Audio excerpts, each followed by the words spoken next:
Varicose veins తో బాధపడుతున్నారా? మన ఏవిస్ హాస్పిటల్లో 4500 రూపాయల లేజర్ స్కానింగ్ ఉచితం. హాయ్ ఫ్రెండ్స్, మీరు చూస్తుంది సుమన్ టీవీ. నేను మీ కీర్తి. ఒక్కొక్కసారి మన ప్రమేయం లేకుండానే, మన ఇష్ట అయిష్టాలతో సంబంధం లేకుండానే ఒక మనిషిని ఇష్టపడడం కానీ, లేదంటే ఆ మనిషితో జీవితాన్ని ఆల్రెడీ స్టార్ట్ చేయడం కానీ జరుగుతూ ఉంటుంది. ఇది ఎంతవరకు కరెక్ట్? మీకు బెస్ట్ ఆన్సర్ ఈ వీడియో ఎండింగ్ లో దొరుకుతుంది. Because Rachitha Mynampally garu is with me. Hi ma'am. Hi Keerthi. So నిజంగానే కొన్ని సార్లు ఇష్టంగానో అయిష్టంగానో మనకి ఇష్టం లేని వాళ్ళతో జీవితాన్ని స్టార్ట్ చేసేయాల్సి వస్తుంది. ఇక ఆ బండి నడపాలా, మధ్యలో ఆగిపోవాలా అన్నది మళ్ళీ నా మీదే డిపెండ్ అయి ఉంటుంది. బికాస్ ఎదుటోడి మీద కూడా ఆ రెస్పెక్ట్, ఆ లవ్ వచ్చిందనుకోండి, నేను తగ్గాల్సిందే కదా. సో దీన్ని ఎట్లా చూడాలంటారు? ఇప్పుడు మీరు అడిగిన క్వశ్చన్ ఎదుటి మనిషి మీద ఇష్టం లేదు లేకుండా కానీ ఉండాల్సి వస్తుంది, అంతేనా? Simple question. అంటే మళ్ళీ ఆ రిలేషన్ ఎటువంటిది? అది మనకి లాంగ్ టర్మ్ వెళ్ళేదా, మామూలుగా బయట వాళ్ళ, ఫ్యామిలీయా, ఫస్ట్ సర్కిలా, సెకండ్ సర్కిలా, ఫ్రెండ్సా, భర్తనా, ఇలాంటివి ఉంటాయి. So it is very specific గా తీసుకోవాలి ఎవరు ఎలా అనేది. సో మీరు ఏ సెగ్మెంట్ వాళ్ళ గురించి అడుగుతున్నారు? బికాజ్ ఈచ్ సెగ్మెంట్ కి మనం ఒక క్లియర్ టిప్స్ ఇవ్వగలుగుతాం. సో లెట్స్ ఫోకస్ ఆన్ ఇప్పుడు ఎవరి మీద ఫోకస్ చేద్దాం అనుకుంటున్నారు మీరు? ఇప్పుడు నన్ను అడుగుతూ, ఒకవేళ పేరెంట్స్ మన చాయిస్ కాదు, wife and husbands each choice కదా.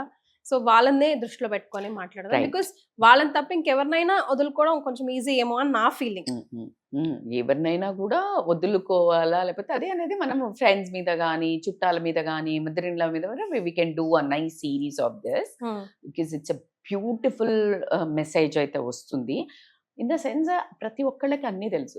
నేనేం కొత్త జ్ఞానం అయితే ఇస్తలేను, అది అందరికీ తెలిసిందే.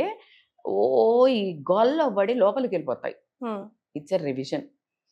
ఆనెస్ట్లీ స్పీకింగ్, నేనే పెద్ద గొప్పగా ఏం చెప్పట్లేదు, అందరికీ తెలిసిన మాటే. ఒక్కసారి అలా ఒక గుర్తు చేస్తున్నాను, ఎందుకంటే అవును కదా అనిపిస్తుంది. అందులో మళ్ళీ పైగా నన్ను చాలా ప్రేమ చేస్తారు కాబట్టి వీళ్ళందరూ నా మాట వింటారు అని ఒక చిన్న ఆరాటం. ఓకే, సో దాంట్లో ఏంటంటే, ఇప్పుడు ఇష్టం లేకుండా అని అన్నారు మీరు. ఇష్టం ఫస్ట్ ఎంటర్ అయ్యేటప్పుడు లేకుండా ఎంటర్ అయ్యారా? ఎంటర్ అయ్యాక ఇష్టం పోయిందా? ఒక జోనర్. సో ఇష్టం లేకుండా ఎంటర్ అయ్యారు ఎప్పుడు కానీ. బాలసుబ్రహ్మణ్యం గారు ఒక అద్భుతమైన, నా ఫేవరెట్ రీల్ అది. ఏం చెప్పారంటే ఆయన, మోస్ట్ ఆఫ్ ద పీపుల్సే, బట్ ఆయన పదం నాకు ఎప్పటికీ అలా ఉండిపోయింది. ఎప్పుడు కానీ ఒక relationship, especially he told about a friendship. ఫ్రెండ్షిప్లోకి ఎంటర్ అయ్యే ముందు 100 సార్లు ఆలోచించాలి, 1000 సార్లు ఆలోచించాలి. ఒకసారి ఎంటర్ అయ్యామా, ఆలోచనలే, అంతే. Good or bad, move on, అంతే.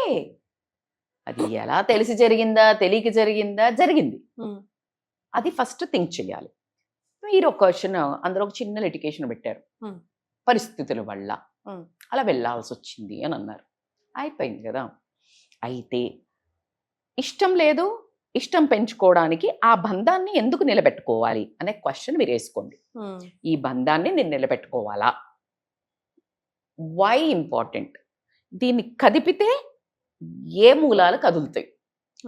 ఆ మూలాల వల్ల నాకు కానీ, నా కుటుంబానికి కానీ, సమాజానికి కానీ ఏ రకంగా ఇంపాక్ట్ అవుతుంది?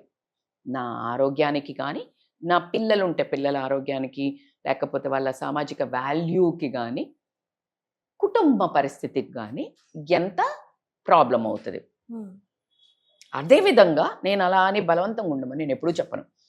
ఈ పర్సన్ వల్ల ఇష్టం లేకుండా ఉంటున్నావు, ఏమి ఫుల్ఫిల్ అవుతున్నాయి, అలాగే నీకు కానీ, నీ ఫిజికల్గా కానీ, నీ విలువకు కానీ, సెల్ఫ్ రెస్పెక్ట్కి కానీ, నీ పిల్లల సెక్యూరిటీకి కానీ, నీ కుటుంబ సెక్యూరిటీకి కానీ ఎఫెక్ట్ వస్తుంది. Get out of that. అది ఏ రిలేషన్ అన్నా కానీ, physical abuse, mental harm, don't need to respect, self respect నేను కొట్టి చంపేస్తున్నారు. సెల్ఫ్ రెస్పెక్ట్ అంటే విపరీతంగా, అంటే నీకు నీ ఒక ఐడెంటిటీ అనేది కూడా లేకుండా, నామరూపాలు లేకుండా చేస్తున్నారు.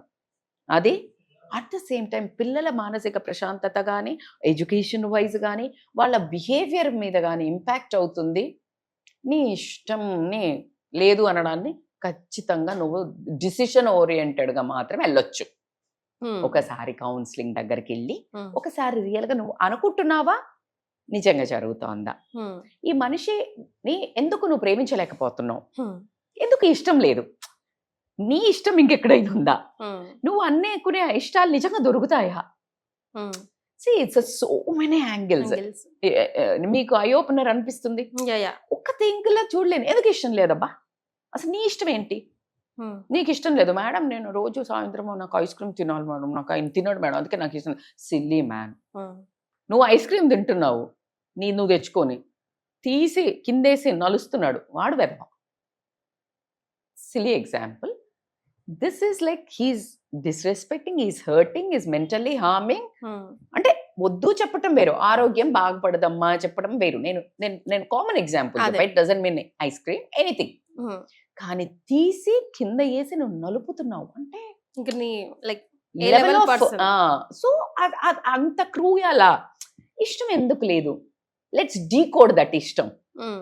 అసలు ఎందుకు సంపాదిస్తున్నాడా, నీకు గౌరవం ఇస్తున్నాడా, నీ బాధ్యత నెరవేరుస్తున్నాడా, మేడం ఇవేనా మేడం ఇంకేం లేవా మేడం అని అంటే, యాక్చువల్లీ ఒక మనిషితో ఉండడానికి నీ మీద ఎంతో కొంత ఇష్టం లేకపోతే ఇవన్నీ చేయరు.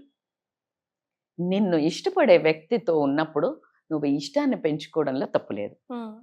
మైనస్ పాయింట్స్ ఏమున్నాయి, ప్లస్ పాయింట్స్ ఏమున్నాయి, నువ్వు వద్దు అనుకుంటే హాని ఏం జరుగుతుంది, కూర్చుని రాయాల. ఊరికే నాకు ఇష్టం లేదు బలవంతంగా ఉండాల్సి వస్తుంది దేనికి, నీకే తిక్క కావచ్చు, నీకు ఇష్టానికి ఏ మహేష్ బాబు కావాలన్నాడు దొరకడే. రాజు చూసిన కళ్ళతోటి మొగుడిని చూస్తే మొత్తిందంట. అట్లా కుదురుతుంది మనకి. ఎవరెవరు మీరు అన్నట్టు ఇందాక వీడియోలో చెప్పారు, మనకి కర్మానుసారంగా దొరుకుతారు. ఒకటి పిల్లలు సెలెక్ట్ చేస్తారు ఫస్ట్, లేకపోతే మన ఇద్దరికి ఏదో లాంగ్ సెటిల్మెంట్ ఉంటుంది. ఇదంతా పెద్ద మళ్ళీ ఒక ట్రాప్, ఒక గ్రూప్ అంతా చేసుకొని మళ్ళీ పుట్టాము. ఇంక అప్పుడు అన్నంత లెక్కలు తేలాల్సిందే అబ్బా, అది గుర్తుపెట్టుకోవాలి. అందుకనే బిహేవియర్లో ఖచ్చితంగా కాన్షియస్, ప్రతి ఒక్క ఆధ్యాత్మికవేత్తలు చెప్పేది live with awareness.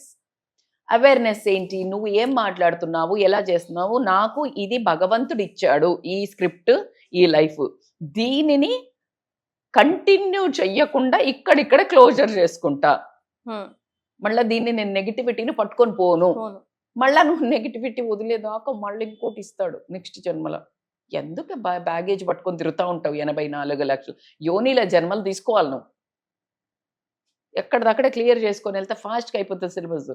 Always see that like ఏం చేస్తే ప్రేమ వస్తుంది అనే చూసుకోండి, ఏం చేస్తే హేట్ వస్తుంది అని చూసుకుంటూ పోయే కాలంలో బతుకుతున్నాం. ఎవరు నచ్చరు, ఏమీ నచ్చదు, కోపం, డిస్సాటిస్ఫాక్షన్, కంపారిజన్, ఇలాంటి దాంట్లో నీకు ఎలా నచ్చుతారు. అలా అని నేను ఎప్పుడూ ఇబ్బంది పెడతలేను. ఎందుకు అంటే ఆ ఇష్టపడకపోవడానికి కారణాలను ఖచ్చితంగా డీకోడ్ చేయండి. వాళ్ళ ఒక బిహేవియర్ వల్లన, లేకపోతే నీకు నువ్వు అనుకున్నట్టు లేకపోవడం వల్లన, నువ్వు అనుకున్నట్టు లేకపోతే అతని గుణాలేంటి. ఖచ్చితంగా కౌన్సిలింగ్ చాలా హెల్ప్ అవుతుంది కీర్తి. కానీ ఇప్పుడు ఫర్ ఎగ్జాంపుల్ ఇదే మ్యాటర్ని let's take assume mother in law విషయానికి తీసుకొస్తే the other side of the coin లాగా అయిపోతుంది. బికాస్ నీకు నచ్చినా నచ్చకపోయినా యూ హ్యావ్ టు డీల్. నువ్వు నీ పేరెంట్స్ తో ఎట్లా డీల్ చేస్తావు. Absolutely right word. అసలు అత్త మామని నేను మళ్ళీ అమ్మ అనుకో ఇలా అనుకో అని ఏం చెప్పను, కానీ నీ బాధ్యత ఎలాగైతే నీ పిల్లలు, కొంతమంది చూడండి మన పిల్లలు పెరిగిన కొద్దీ మనల్ని ఇన్సల్ట్ చేస్తారు, హర్ట్ చేస్తారు, వదులుకుంటున్నావా. నాకు మొన్న ఒక కౌన్సిలింగ్ వచ్చింది, అసలు కూతురు ఎంత భయంకరమైన హర్ట్ చేస్తుందంట కీర్తి. అసలు వింటూ ఉంటే నాకు ఆగలా ఆ తపన, ఆ తల్లి పడే తపనకి. ఇప్పటికిప్పుడు ఇల్లు వదిలిపెట్టెళ్ళు అంటదంట. డాటర్ US లో ఉంటది. ఆ US నుంచి ఎట్లా వస్తుంది, అసలు ఏడ్చుకుంటా ఫోన్ చేస్తే నాకైతే, అంటే ఉంటారు కావచ్చు, గొడవలు అవుతాయి, గొడవలు అవ్వను, అదే అత్తగారిని చేస్తే. సో ఈ రిలేషన్ అనేది నువ్వు రెస్పాన్సిబిలిటీ. ఎప్పుడైతే మన పిల్లల్ని ఎలా గుండెల్లో పెట్టుకొని మన కడుపులో పెట్టుకొని ఎన్ని చేసినా వాడు ఏం చేసినా ఎట్లా చేస్తున్నారో, ఈ అత్త మామ వాళ్ళు కూడా అంతే. మేడము శృతి మించుతోంది, ఖచ్చితంగా భర్తతో మాట్లాడి దూరంగా ఉండండి. శృతి మించుతోంది, ఈ ఫిజికల్ అబ్యూస్, మెంటల్ అబ్యూస్ చేస్తున్నారు 100%. బట్ నువ్వు నెగిటివ్గా యాక్ట్ చెయ్యకు అనేది మాత్రమే నా సలహా. మీకుంటే సరిపోయేది అంటే ఎవరికున్నా ఏం చేయలేం, భరించాల్సిందే. అదేలేండి. ఎవరికున్నా ఏమీ చేయలేం, నీ వాటాక వచ్చాయి అంతే. సో అట్లా అనుకొని మనము ముందుకు వెళ్ళటమే. సో ఇష్టం లేకపోవటము అని అనుకుంటే చాలా పెయిన్ఫుల్ ఉంటుంది. సముద్రంలో ఒక లోపలికి వెళ్ళాలి అని అంటే, నువ్వు ఈదాలి అంటే నీకు ఏముండాలి, బ్రతకాలన్న ఆశ ఉండాలి. అంటే అప్పుడే కదా జీవితం అనేది ఒక పెద్ద సముద్రం. ఈదాలే, నువ్వు ఇష్టంతో ఈదాలి, కానీ కష్టంతో ఈదితే మునిగిపోతావు. సో ఇష్టాన్ని పెంచుకోండి. ఆ మనిషి నీకు ఎలాంటి ఇబ్బంది కలిగిస్తున్నారో దాని మీద పెట్టి, ఆ గుణాలు లేవు, ఈ గుణాలు లేవు అంటే లెట్స్ సిట్ అండ్ టాక్. పెంచుకోవడానికి ఏం చేయాలి, లేకపోతే తుంచుకోవడానికి ఏం చేయాలి, అంతే. ఏదో ఒకటి రావాలి కదా ప్రజెంట్ గా. కాకపోతే నువ్వు పీస్ఫుల్గా ఉండాలి. ఈ మధ్య ఇది ఒక దిక్కుమాలిన వర్డ్ అవుతుంది ఏంటంటే, నా హ్యాపీనెస్ కోసమేనా చేస్తా, ఈయనతో ఉంటే నాకు హ్యాపీనెస్ ఎక్కడ లేదు, ఇక్కడే ఉంది. Don't search out side happiness. ఇది ఒక్కటి కూడా గుర్తుపెట్టుకోండి, హ్యాపీనెస్ ఎక్కడ లేదు, నీ లోపలనే ఉంది. ఏంటో ఒక గొంతెమ్మ కోరికలతోటి ఈ మనిషి నచ్చలేదు, ఇంకో నచ్చుతాడు నెక్స్ట్ ఇమీడియట్, లేకపోతే నెక్స్ట్ అబ్బాయి నచ్చాల్సిన అవసరం లేదు, ఇంకో ఫ్రెండ్కి మంచి హస్బెండ్ దొరికాడు, అరే ఆమె ఎప్పుడు మంచి పుణ్యం చేసుకుందేమో, మరి పుణ్యం కొద్ది పురుషుడు, దానం కొద్ది బిడ్డలు అంటారు. దానికి ఇప్పుడు ఇక్కడేందో లొల్లి, మరి అక్కడ పోయి పెట్టుకో సెటిల్మెంట్. అయిపోయింది నీది ఫిక్స్ అయిపోయింది. నీకు ఇది ఇంతే, రాసి పెట్టుకుందాం. ఎవరి పుణ్యానికి ఎవరి బాధ్యులు. అబ్సల్యూట్లీ. కాబట్టి దీన్ని మంచిగా చేసుకో. Never you get a right person are right relation, make them right. So that is your strategy of life. అదే నీకు పంపిస్తున్నాడు, నువ్వు రైట్ చేసుకో అంటే నువ్వు ఇది నేర్చుకో.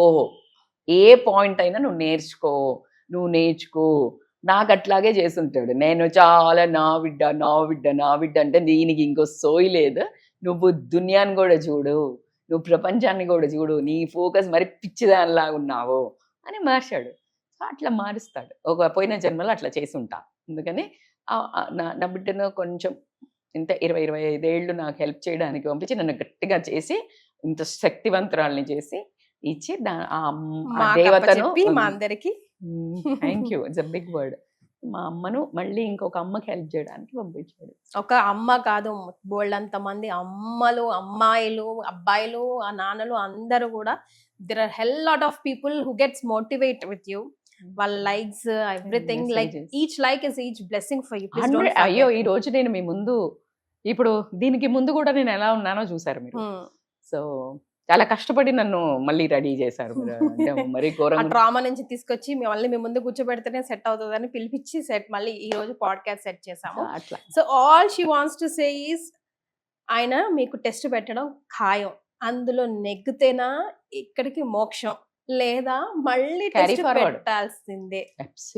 సో మీకు ఏది కావాలి, కొంచెం సమయం, కొంచెం తెలివితో ముందుకెళ్ళండి అంటున్నారు. Thank you so much ma'am. Thank you.